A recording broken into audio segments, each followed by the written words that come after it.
嗨，朋友们，大家好！今天给大家带来一期比较有意思的一个风火轮小车。它最大的一个特点呢，它就是可以自带发出发动机音效，而且这个声音，这个发动机是可以随车推起来或者自动动的。大家可以看一下，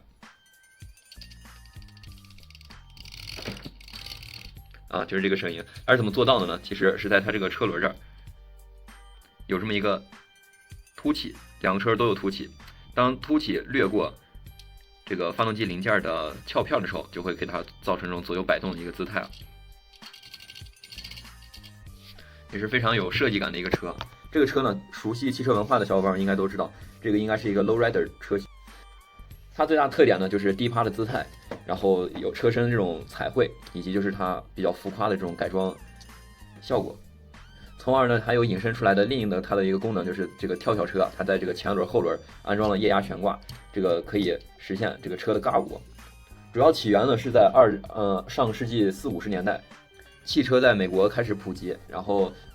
到了美国西海岸这边的墨西哥裔呢，他们这些年轻人可能没有太多的钱去买这种比较好的车，所以呢，他们就买来这种老车，然后把它们改成这种夸张的 lowrider 车型姿态，于是呢就风靡了起来。后来因为嬉皮士文化的兴起啊，这些青年们无所事事，然后开始酗酒闹事儿，然后从而带来就是一些酒驾呀，这个交通事故，从而呢对这些车的限制，美国那边也是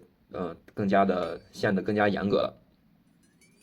于是呢 lowrider 车型就消失了一段时间，直到上世纪90年代，这个 hip hop 的兴起，这种匪帮音乐这种的流行啊，这个 lowrider 又再次风靡了起来。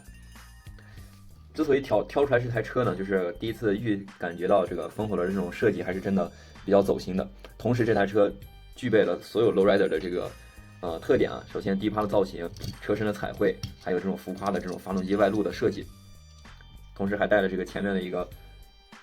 空气悬挂这么一个小翘头啊，有可能是在直线加速的这个起步阶段，也有可能是在这个尬舞阶段的这么一个姿态啊。这个车真的是比较好看的。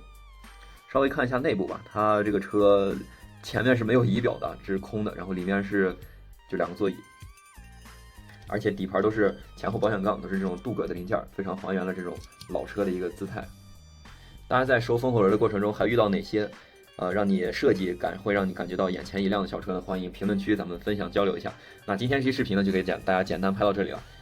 想看更多小车视频，欢迎点赞、投币、收藏。我们下期再见，拜拜。